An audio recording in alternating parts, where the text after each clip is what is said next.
Hello everyone. तो चलिए start करते हैं आज कुछ नया जिसमें आपका रहने वाला है माइनर एंड को फैक्टर्स। आई होप इससे पहले आपने जो लेक्चर्स होंगे उसे देख लिया होगा। और प्लीज़ अगर आपको कोई दिक्कत हो या तो कुछ चीज़ें एक्स्ट्रा पढ़नी हो तो आप उसके लिए हमें कमेंट कर सकते हो, ठीक है। चलो, तो आज आपका जो टॉपिक रहने वाला है उसमें आप पढ़ोगे माइनर्स एंड को फैक्टर्स। अच्छा, माइनर्स को अगर हिंदी में बात करें तो इसे हम कहते हैं उपसारणिक, और को फैक्टर्स आपके गुणक होते हैं, इससे आप बोल सकते हो गुणक, ठीक है। आई होप आपको बैकग्राउंड वाइज ज़्यादा इशू नहीं कर रही होंगी, बॉदर नहीं करेंगी। चलो आगे देखते हैं। तो क्या होता है आपका माइनर, तो इसी को सबसे पहले हम जानेंगे क्या होते हैं हमारे, ठीक है, माइनर्स। ध्यान देना, हम बात करें कि माइनर्स की, ठीक है।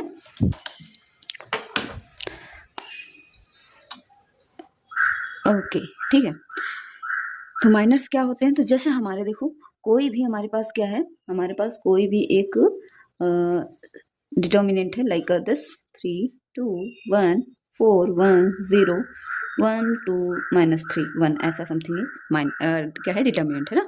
तो अगर हम इसके माइनर्स पूछें तो माइनर्स को हम दिखाते हैं, जो माइनर्स है इसको हम डिनोट कैसे करते हैं, इसे हम डिनोट करते हैं MIJ से। MIJ, जो आई क्या बताता है, आइथ रो में है, आइथ रो एंड जिथ कॉलम, जिथ कॉलम की बात बताता है ना, ध्यान समझिएगा।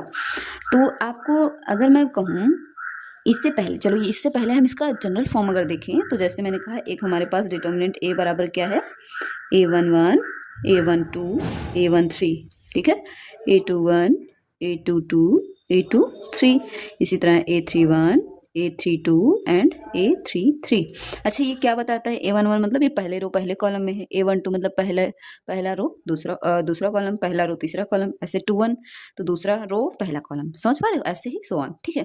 अब M11 पूछे माइनर ऑफ, देखो अगर हम कैसे निकालते हैं माइनर, तो माइनर ऑफ A11, तो इसका माइनर ऑफ A11 क्या होगा, M11, क्या हो जाएगा, तो ये जिस रो में है वो रो नहीं लेना है ना, जो रो है वो रो नहीं लेना, जो कॉलम है वो कॉलम नहीं लेना, तो बचा हुआ जो होगा वो माइनर में आएगा। यानी कौन कौन से वैल्यू आ जाएंगे, A22 A23 A32 and A33, ये सब क्या होंगे, माइनर्स में आएंगे।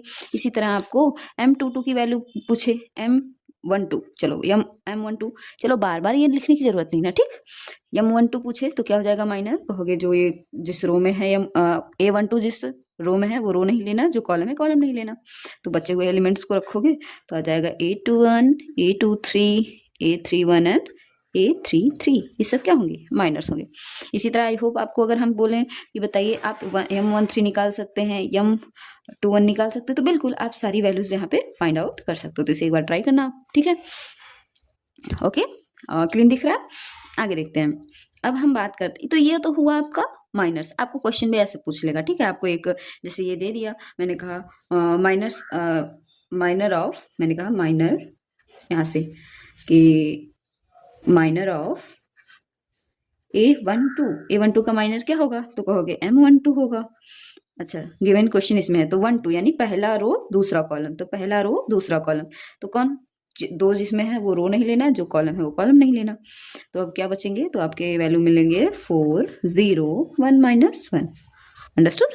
तो ये आपके माइनस निकल जाएंगे। लेकिन ये को फैक्टर क्या होता है, बहुत ज्यादा डिफरेंस नहीं होता। को फैक्टर भी एक तरह से, जब हम बात करते हैं को फैक्टर्स की, तो को फैक्टर एक साइन लेता है, साइन मतलब सिंबल लेता है, किस तरह से, ये जो हमने बताया था alternate sign, plus minus plus minus plus minus plus minus plus, ठीक है। ध्यान देना, जब हम को फैक्टर की बात करते हैं, जैसे मुझे बोल दिया कि को फैक्टर ऑफ, वो डबल एफ लिख दिया क्या यार, चलो कोई नहीं, को फैक्टर ऑफ A11, तो हम को फैक्टर को अक्सर ना कैपिटल से इस तरह दिखा सकते हैं A11। अब ये 1 1 की जगह अगर मुझे क्या हो जाएगा, अच्छा तो कहोगे -1 के पार 1 + 1, फिर M11 यानी वही माइनर से मल्टीप्लाई। इसका मतलब इन जनरल केस अगर मैं बोलूं तो इन जनरल इसको कैसे दिखा जा सकता है, तो आप कहोगे जनरल में कि को फैक्टर ऑफ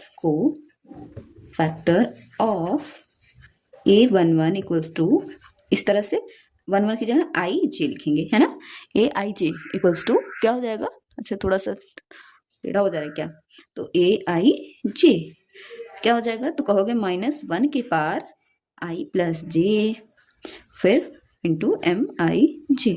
अगर मैं इसी क्वेश्चन का ऊपर जो ये क्वेश्चन दिया है इसी के मैं कोफैक्टर फाइंड आउट करूँ तो बताओ A11 की वैल्यू क्या होगी? A11 तो कहोगे -1 के पार 1 + 1 और ये कोफैक्टर यानी डिटर्मिनेंट ऑफ दिस, तो ये डिटर्मिनेंट इसका इतना ये होगा तो यानी M11 की वैल्यू क्या हो जाएगी? कहोगे 1 0 2 -1, तो इसकी वैल्यू क्या आएगी? डिटर्मिनेंट वैल्यू, तो यहाँ तो हो जाएगा -1 के पावर 2, ये हो जाएगा -1 इन द -1 -2 0 0, -1 का स्क्वायर 1 ही होगा और यहाँ -1 आएगा क्या?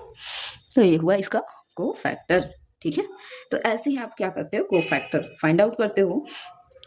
अब इसी तरह अभी इसका यूज भी आगे बताएंगे कहाँ होगा। जब आप इनवर्स निकालोगे ना किसी मैट्रिक्स का तो एडजॉइंट निकालना पड़ेगा और एडजॉइंट में आपको क्या करना पड़ेगा? कोफैक्टर्स का ट्रांसपोज करना पड़ेगा। तो कोफैक्टर सारे निकाल लोगे इसी तरह से, देन बाद में ट्रांसपोज। A12 पूछे तो देखो या तो आप ना डायरेक्ट यहाँ पे क्या कर सकते हो, ये सिंबल ही यूज कर लो। ये -1 की जगह पहले में प्लस होगा, दूसरी बार माइनस लेंगे, तो यहाँ डायरेक्ट ऐसे माइनस लगा दो। बट अब जो ये नंबर है उस नंबर को नहीं लेना, कोफैक्टर के टाइप नंबर नहीं लेना, इनको ये गया बस उसके माइनर से मल्टीप्लाई। तो क्या हो जाएगा? 4 × -1 और फिर 1 × 0 -1 × 0, तो ये तो हो जाएगा क्या? तो -4 1 जा -4 हो जाएगा क्या? ये तो 0 हो जाएगा तो +4 आएगा। समझ पा रहे हो क्या? तो ये होते हैं आपके क्या? Minors. Okay, I hope understand. तो इसे ध्यान से देखना और फिर आगे हम इसको बताएंगे। ठीक है, इसको कंप्लीट करेंगे एक लॉन्ग वीडियो में। Okay, bye bye.